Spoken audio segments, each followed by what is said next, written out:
Hello and good morning all of you. How are you today? Fine. Okay, today we are going to learn subject Sanskrit. Okay, class 8. Chapter 11 हमने complete कर लिया है. अब हम chapter 12 में आ गए हैं. द्वादशा पाठ. ठीक है. पाठ 12 द्वादशा पाठ 12 महर्षि दधीची. अब ये क्या है? महर्षि दधीची की कहानी है. इसके पहले हमने क्या देखा? चतुर वानर की कहानी देखी है ना. अब ये महर्षि दधीची की कहानी है. चलिए रीड करते हैं. भारतीय संस्कृति है सर्वश्रेष्ठा संस्कृति अस्ति. भारतीय संस्कृति क्या है? सर्वश्रेष्ठ संस्कृति है. दान दया समता परोपकार इत्यादयोः गुणाः भारतीय संस्कृते अंगानि सन्ति. दान दया समता परोपकार इत्यादि गुण भारतीय संस्कृति के अंग हैं. स्वार्थम परित्यज्य स्वार्थ को त्याग कर परोपकार्थम परोपकार हेतु जीवन समर्पेण अनेके मुनयः महर्षयः राजानः सामान्य नागरिकाश्च भारतीय संस्कृतम् अरक्षन् अतएव ते सादरं स्मर्यन्ते. स्वार्थ को त्याग कर परोपकार हेतु जीवन समर्पित करने वाले, है ना, जीवन समर्पित करने वाले अनेक ऋषि मुनि महर्षि राजा और सामान्य नागरिकों ने भारतीय संस्कृति की रक्षा की, इसलिए वे सादर स्मरणीय हैं या स्मरण किए जाते हैं. ठीक है. अतिथि रक्षायै करस्थम स्थालम प्रयच्छन् राजिर्सन्ति देवकपोत रक्षायै स्वदेहमासम ददानो महाराज शिविः. अतिथि रक्षा हेतु अपने हाथ में स्थित थाली को देते हुए राजर्षि रंतिदेव, है ना, कबूतर की रक्षा हेतु अपने शरीर का मांस देते हुए महाराज शिवी. देवरक्षायै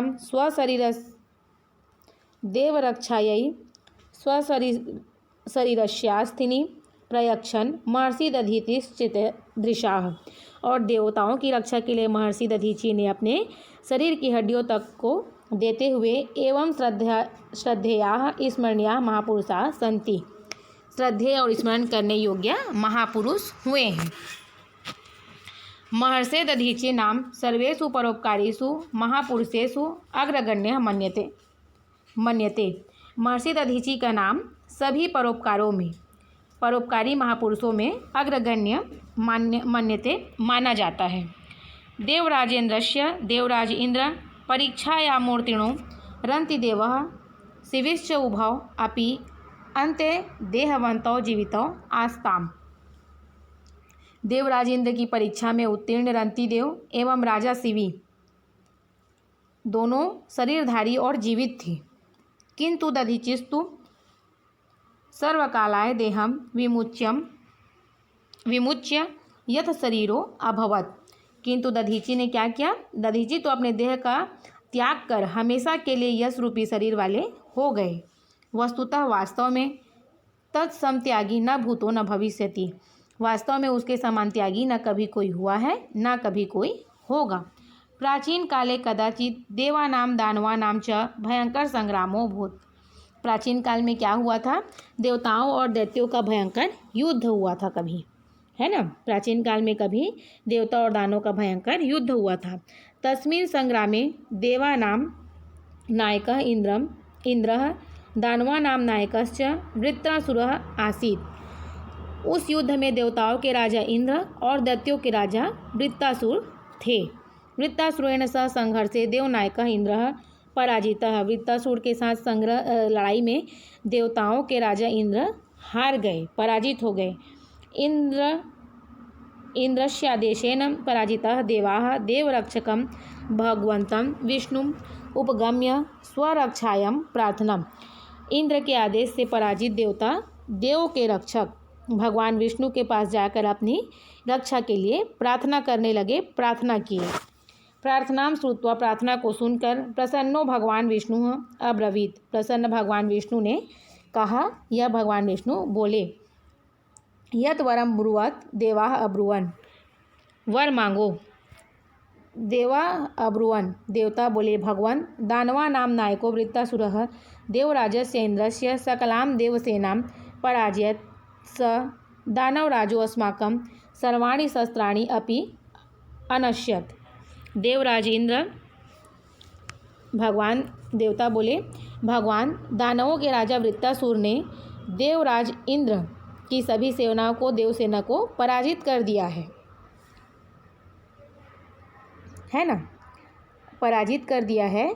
उस दैत्यों के राजा ने हमारे सभी शस्त्रों को भी अनश्यत नष्ट कर दिया है।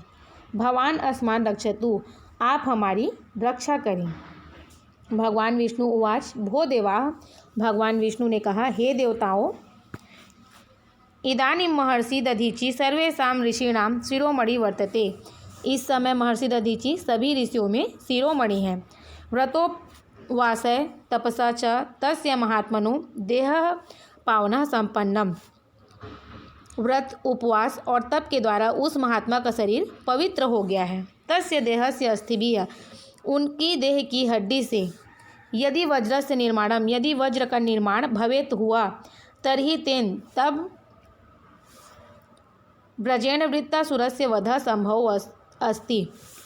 उनकी देह से, हड्डी से यदि व्रज का निर्माण होता है तो उस व्रज से वृत्तासुर का वध संभव है।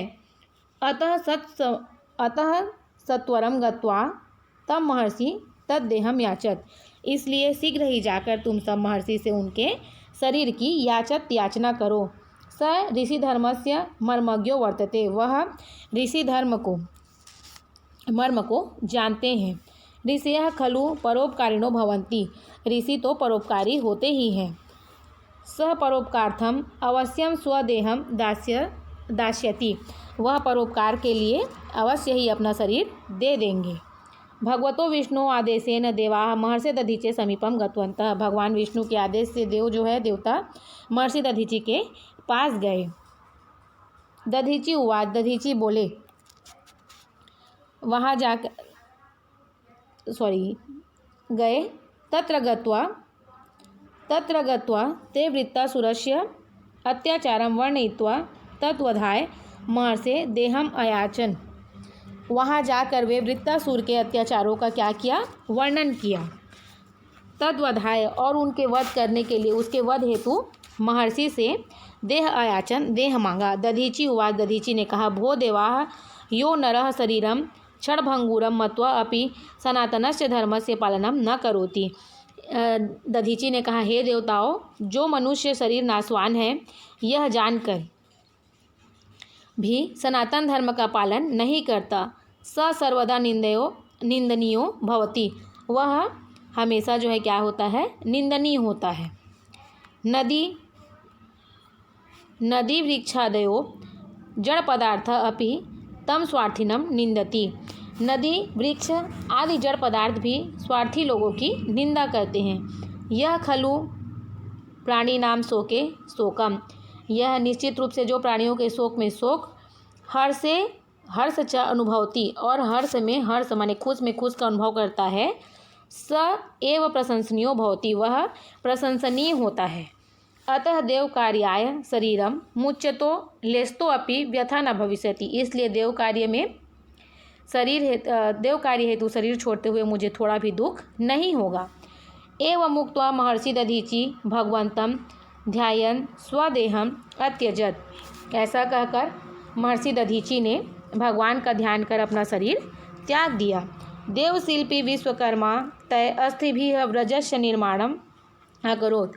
देवशिल्पी, देवताओं के शिल्पी भगवान विश्वकर्मा ने उनकी हड्डियों से क्या किया, वज्र का निर्माण किया। तेन व्रजेन, उस व्रज से देवराज इंद्र ने वृत्तासुरस्य वधम चकार, वृत्तासुर राक्षस का वध किया। एतेन महता त्याग महिम्भ्याः महर्षि दधीचि अद्यापि सादरम सम्मान्यते, यथा शरीरेण च अद्यापि जीवति।